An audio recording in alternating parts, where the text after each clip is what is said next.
Welcome to Our Girl Relationships. On this channel, we discuss day-to-day problems people face in their lives.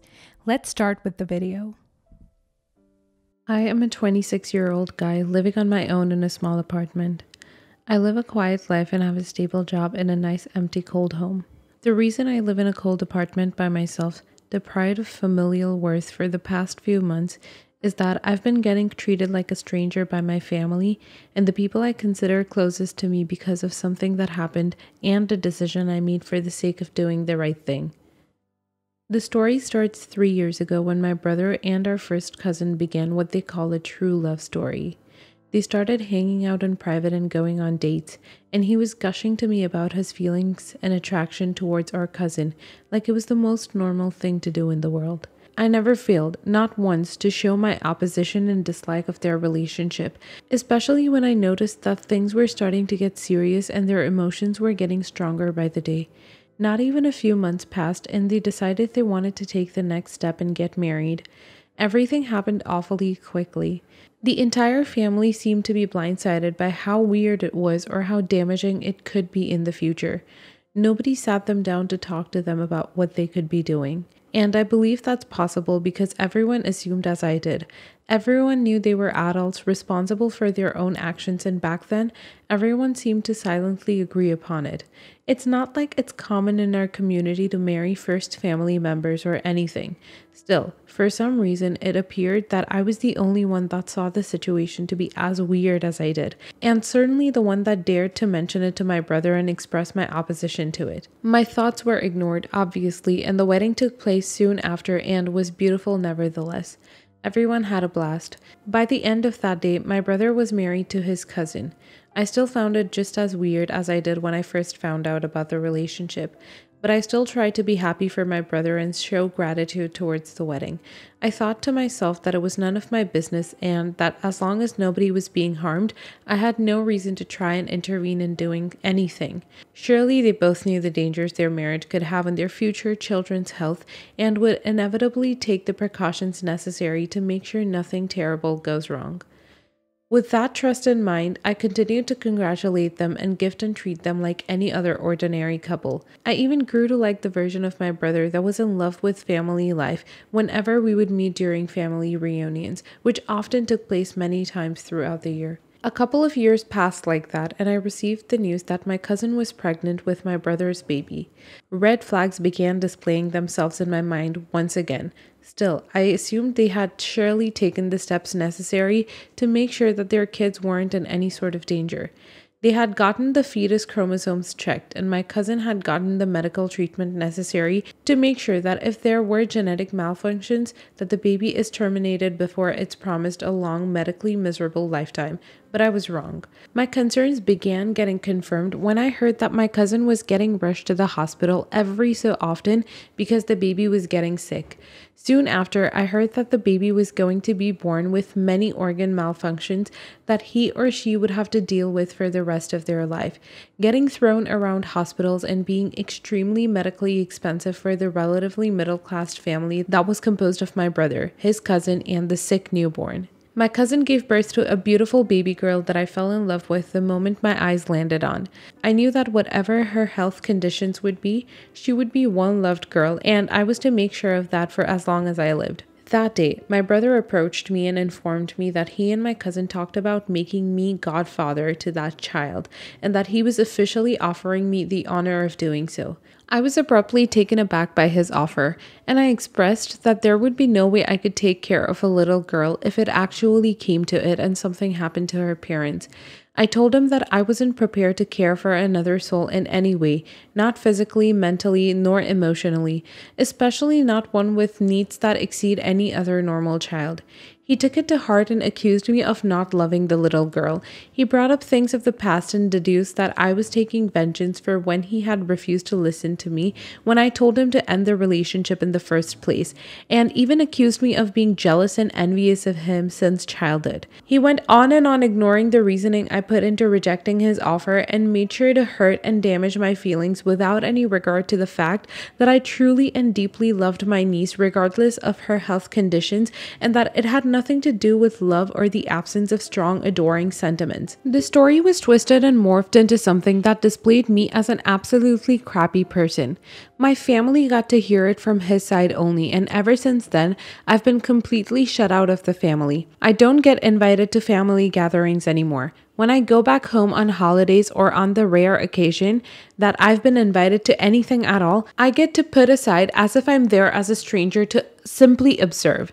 At the same time, everyone enjoyed the familial atmosphere and festivities, not once caring about what it makes me feel like to be excluded from my family, and not even bothering to bring up the subject again and offering to hear it from my side. Everyone just made the judgment that I was indeed a bad person, and then they made sure to treat me that way until I eventually stopped showing up to gatherings and learned how to kill that part of me that constantly yearned for family air. Not the a-hole. I think the decision to not take in a responsibility that is greater than what you can do is really brave. And I think your family is made up of terrible people because they should be able to see it themselves.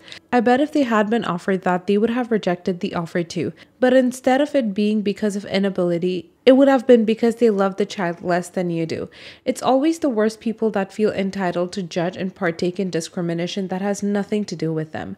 Not the a-hole. Your brother is honestly so childish. He should have been able to see that you love him and care about him, because if you were jealous and envious since childhood days like he said, you would have taken the opportunity to side against him as a person after the marriage, since he thinks that's what you're judging him for. Props to you for having the mind and the courage to put down the responsibility that you can take, and I honestly can say that I would have done the same if I was in your situation. You're the a-hole. I'm a godfather to my best friend's kid who has Down syndrome, and his wife died a couple of years ago, which also doesn't necessarily mean that I'm taking legal guardianship over the kid. But I've been taking in the role of the mom and splitting parenthood with my friend because the love I have for that child is more than the hours or the money I've put into making sure he's happy and healthy to the extent of my ability. I also think you feel entitled to your opinion because you've been against the marriage since day one, and since the kid's sickness is a result of the parents being blinded by emotions. But I also think your brother knows that too and feels guilty, and that's possibly the reason why he's acting the way he is. I disagree.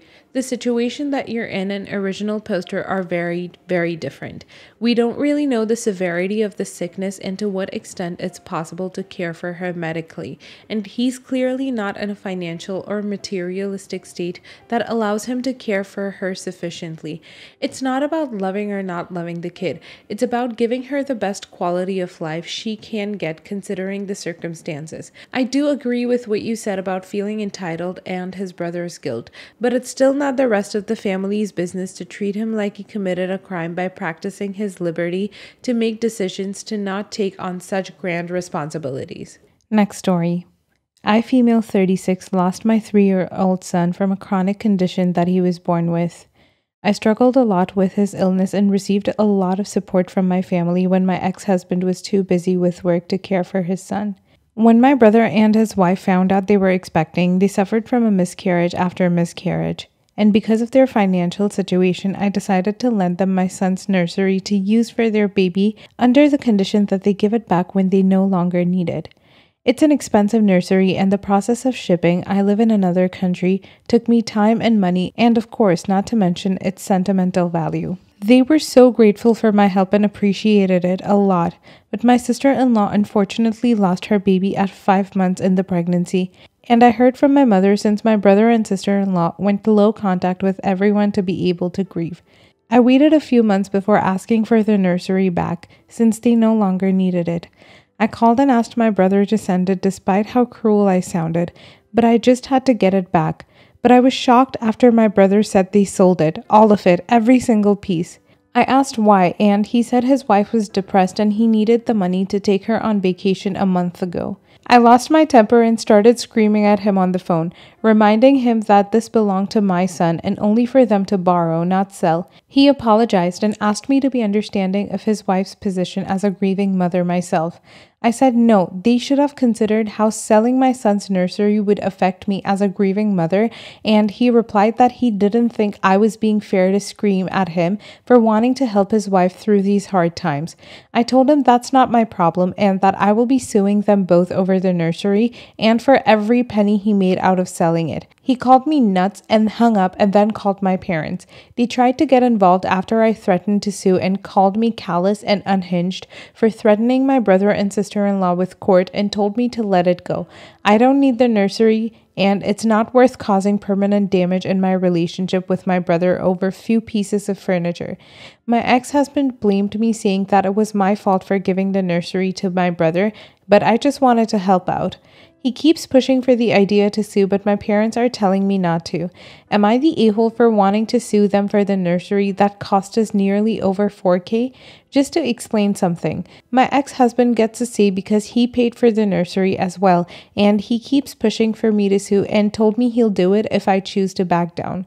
He keeps saying it's my fault for letting my brother have the nursery in the first place, and he's very upset with me about it. Not the a-hole. It was so unbelievably cruel and selfish for them to sell mementos of your son for a vacation. You lending them the nursery for free represents how highly you regarded them and how you very kindly hoped that they would honor your son's memory by bringing up their own child with his nursery.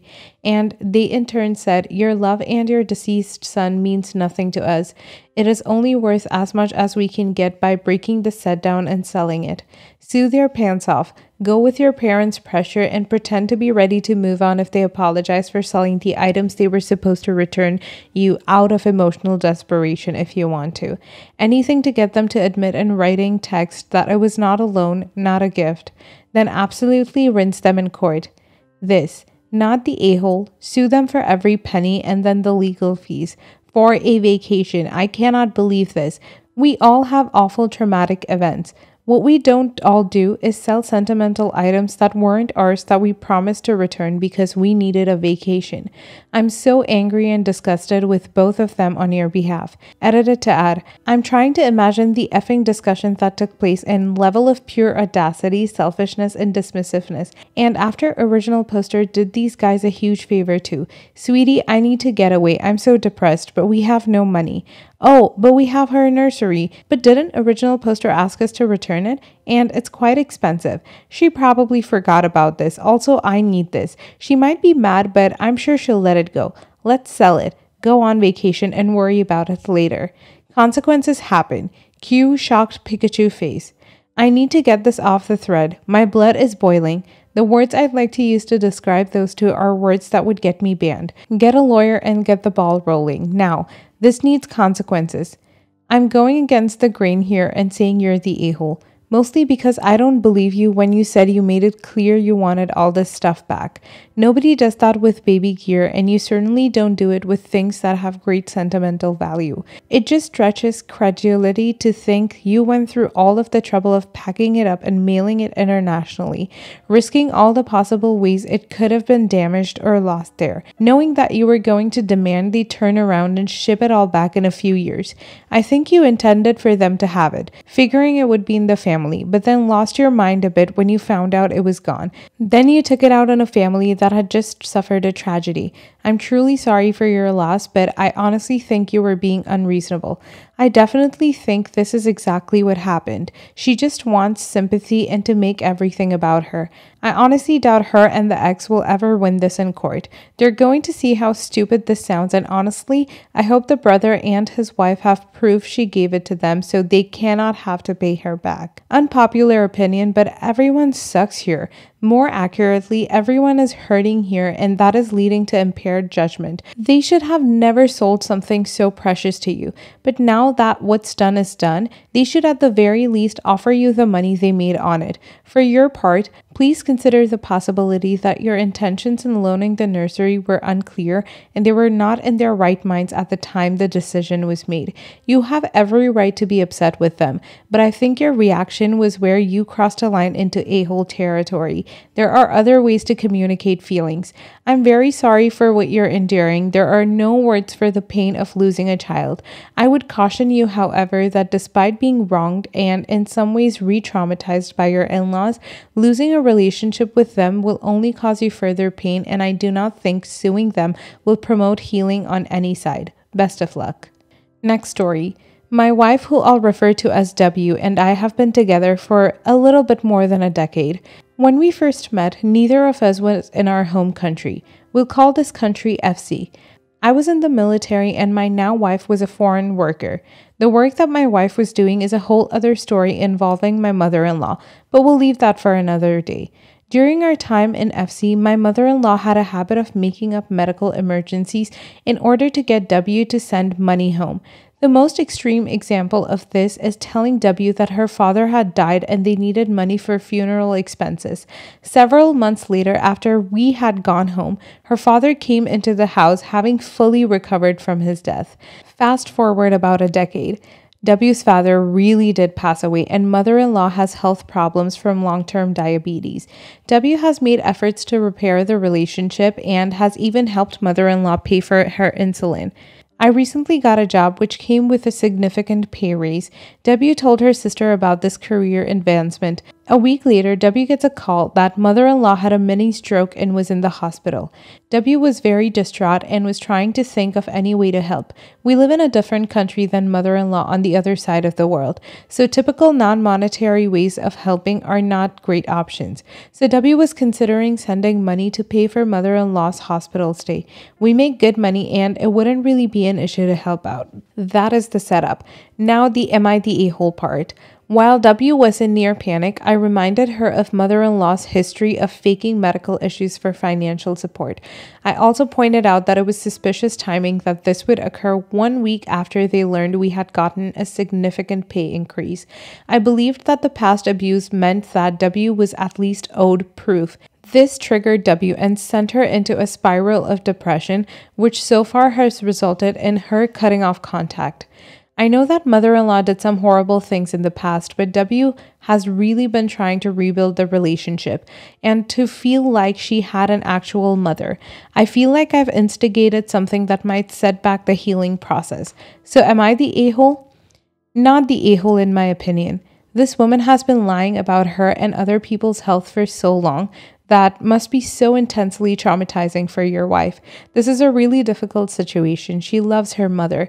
The fact you're so very concerned with helping your wife heal and build a relationship with her mother-in-law shows that no, you're not the a-hole. You're just looking out for someone you love so she isn't lied to and abused further.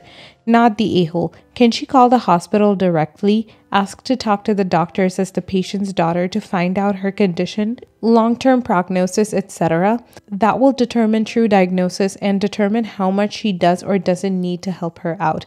And attending therapy with your wife might be good and supportive to help her get through these betrayals.